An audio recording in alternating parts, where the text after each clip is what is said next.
Do you want to know all the secrets for 2024? So do I. I don't have a crystal ball. I cannot tell the future. I can't even hardly tell the past. I don't even remember what I did, what I had for lunch. But what I do know is we can watch trends in real estate and we can kind of see what's happened in the past usually repeats itself. And when it repeats itself, we see it come and go in cycles. So it's pretty easy to predict what the real estate market's going to do. I've heard a lot of people say it's going to crash, it's going to crash, it's going to crash. I don't think that's the case, and I'm going to explain why.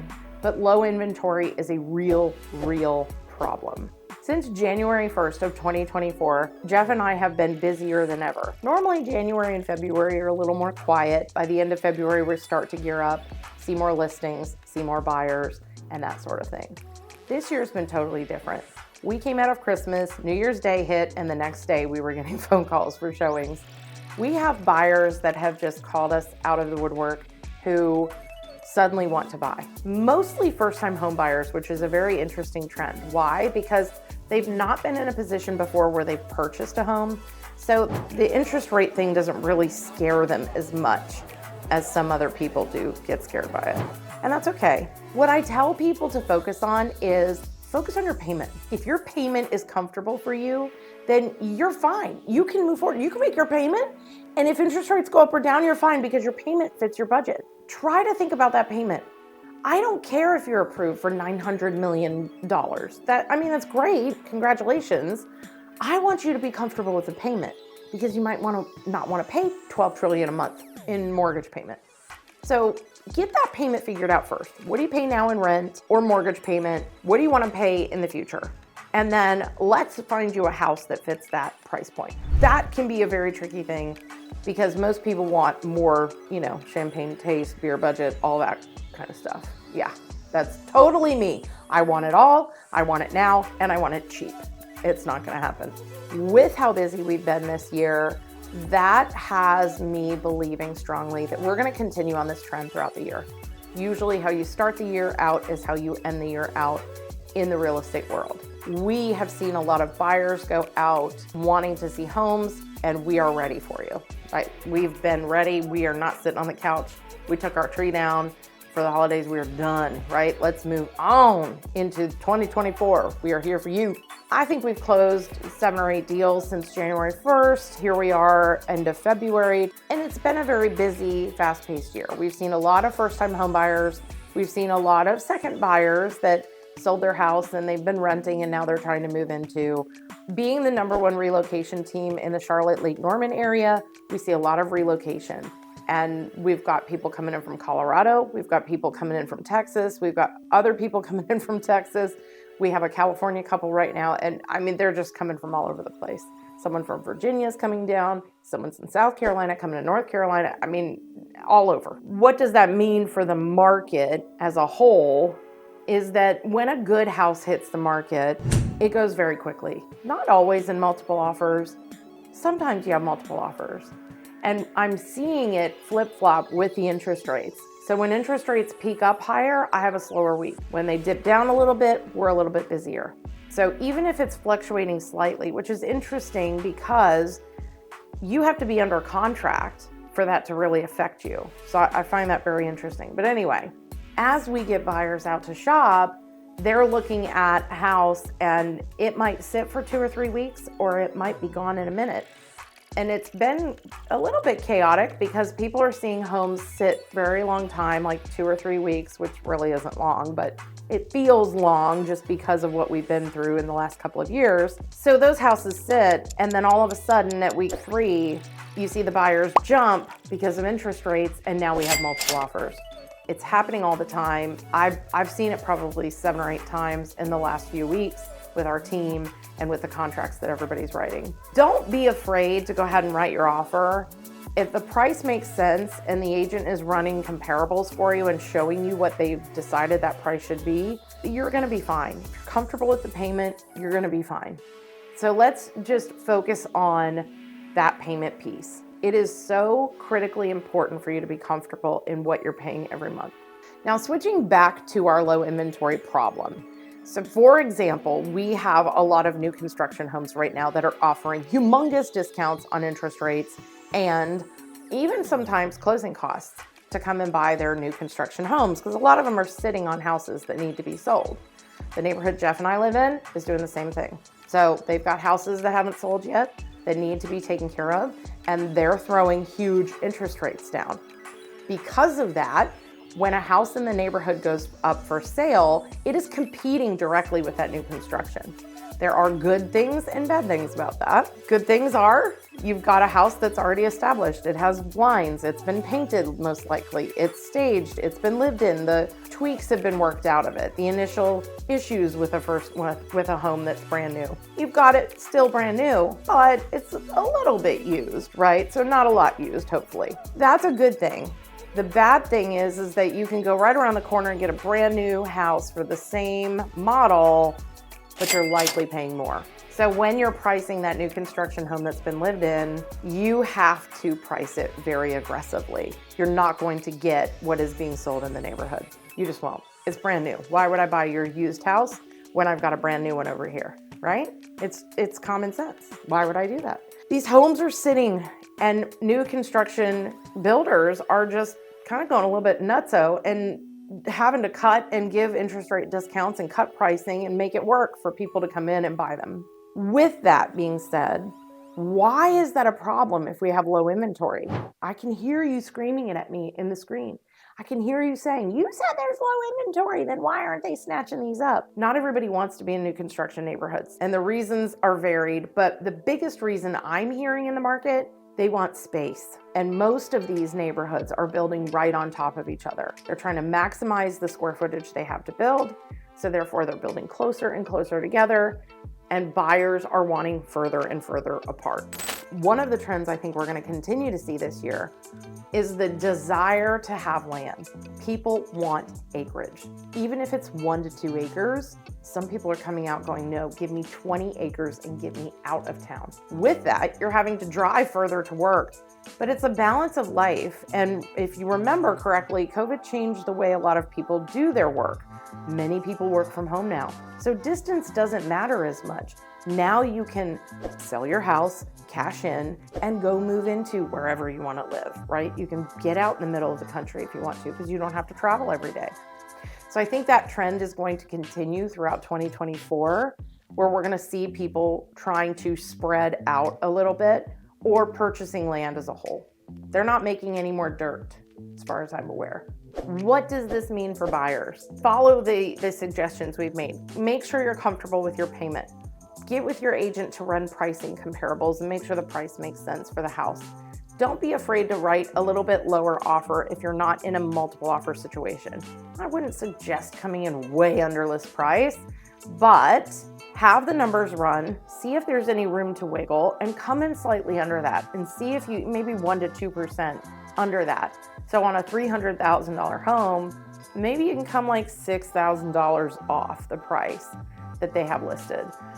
Maybe even as much as 10 or 15. Don't insult anybody, but if the price makes sense, you still might be able to chip away. You might be able to chip away at that price a little bit. That's a very good thing for you. Also consider talking with your lender partner on what would a rate buy down look like. Now, I'm not a lender again, so I cannot help you with this.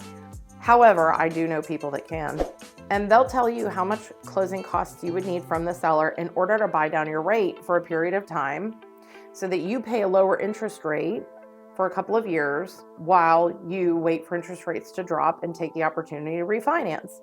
Again, if the payment makes sense for you, that might be a good option. There are options out there. Sellers are waiting for you. They want to work with you. I think we are going to start seeing another trend. I'm hoping we do, because I think this is a very badly overlooked opportunity, and I think it's a shame.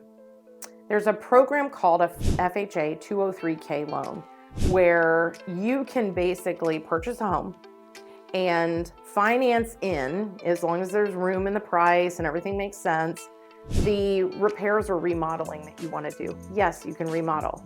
Yes, you can do repairs. Can you do them? I don't know. Talk to a lender. I think there's a percentage that you can do personally. The rest of it does need to be done by a contractor. But then you get a brand new house with potentially great bones, right? They don't build them like they used to, that is ready to go for you. You get everything you wanted, all built into your mortgage. So don't be afraid to look at opportunities like that, where you could come in and do some renovation work or repair work based on your loan type. I hope that people will do this more. I think there are a lot of homes out there that just need a little bit of TLC. I feel like people don't want to take the time to do it, but those homes can be really great for you. So consider that when you're looking at properties and loan types and what can you do. If you love the land and the house has good bones, but it's wallpaper and shag carpet, and maybe it needs a repair or two, get with your lender. See if the FHA203k is an option for that house. It might just be the best thing that you've ever done. Finally, what are we gonna do with sellers this year? And again, no crystal ball here. In the last couple of years, we have seen growth as high as like 28% in the Charlotte market. Homes values have shot up 28%. Think about that for a minute. So if I have $100 in my pocket, now I basically have $128 in my pocket. That's a lot of money. When you're talking about hundreds of thousands of dollars, you could go from $100,000 to $300,000. I hear often where buyers will say, well, they only paid this for it. Why? What did they do to it to get it to this point? You don't have to do anything to it. You have to own it because it's an investment, and the market dictates the price of the property, not what somebody put into it. The home's value increases. It's an investment. Wow, they did a great investment. Congratulations to them. I didn't make that investment then, so sorry, sucks for me. I think people get that a little bit twisted on how to evaluate a home. Like, oh, did they put a new roof on it? I put a new roof on it, and I put a new air conditioner in. Well, those are maintenance items. I expect a house to have an operational roof, and I expect it to have an operational HVAC system when I purchase it.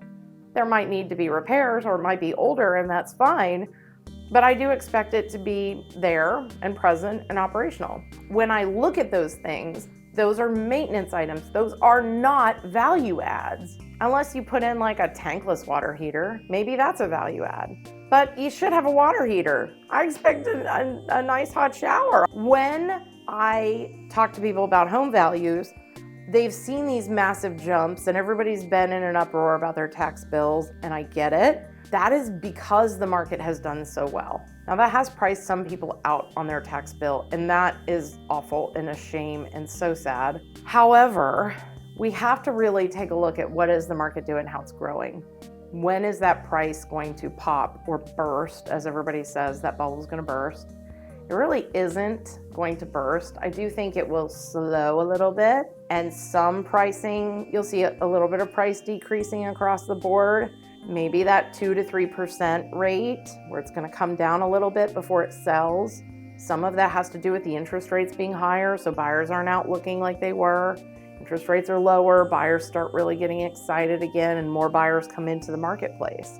So with those huge, huge leaps that we've had in home value over the last couple of years, I think this year we're gonna see closer to like 2.5 to 3% growth. That's more normal. That's much more in range with what we typically have seen over history. Usually, I can assume that a house is going to increase in value between 1 and 3% somewhere, depending on where it's located.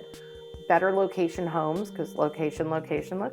So better location homes are going to have a higher percentage than a home that has a poorer location.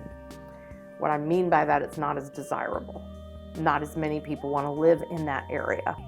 So that has a lot to do with how a home is valued. I think that this year we are not going to see the tremendous growth that we have, but I do think we're going to dip down a little bit the beginning of late last year, early this year, which we have. And I do believe that that will steadily increase, but at a much, much slower rate. So we're looking at about 2.8%. On the buy side of things, it's very important to know prices are not coming down. So if you are considering buying, you really need to look at what that looks like now. That same house is going to be 3% higher potentially next year. When you look at owning a home and affordability, that can sometimes price you out of what you really want. So if a home is increasing by 3%, or if it's in a really great area that, let's say it went higher than that, and that house is at 5% more, if you're looking at a $100,000 home, now it's $105,000. So if it's a $500,000 home, now it's $525,000. I can't afford to make big jumps like that when I'm looking at my payment and making sure my payment is comfortable for me. My 2024 market review feeds a lot into that, where buyers need to be really considering what's available now, what deals can they get in what areas, what are sellers looking for versus what are buyers looking for. And I wanted to give you a little bit different take on the 2024 market, because it really is about how is this going to impact buyers and sellers. I could throw stats at you all day. That is so boring. You just don't even want to hear all this mess. I want to tell you how is it going to affect you. That's how it's going to affect you. Buyers need to get out there and look at where you can make some deals happen. Talk to your agent. If your agent is not helping you really strategize for you personally, give me a call. Yes, I'm in the Charlotte, Lake Norman area. I have agent partners all across the country who are ready to go to bat for you. They are going to sit down with you, come up with a strategy that fits your needs, and help you win in 2024. If you're a seller and you need to list your house, give us a call. We can help you with pricing. We can help you with strategy and ideas. When exactly should you list? Because that matters. That makes a huge difference for people. They don't even think about what day they should hit the market. That matters. And it matters based on what area you're in. Also matters what interest rates are doing right now. I think we should be watching that this year. Where are the interest rates at? What's going to happen? With 2024 being an election year, we always, no matter what side of the aisle you sit on, we always see drastic changes and a little bit of a pause right around election time. When that comes to be, you're going to notice that people are going to slow up and they're going to wait to see what happens. That's totally okay. We expect it. We know it's going to happen. It happens every time there's an election. Absolutely fine. Don't panic. It's going to be okay. That's all I have for you on my take on 2024 and how it's going to affect you as buyers and sellers. If you want to reach out to us anytime, please give us a call. We're here to help you. We want to make your home buying or selling process so much easier. So let us do that for you. Let's partner up.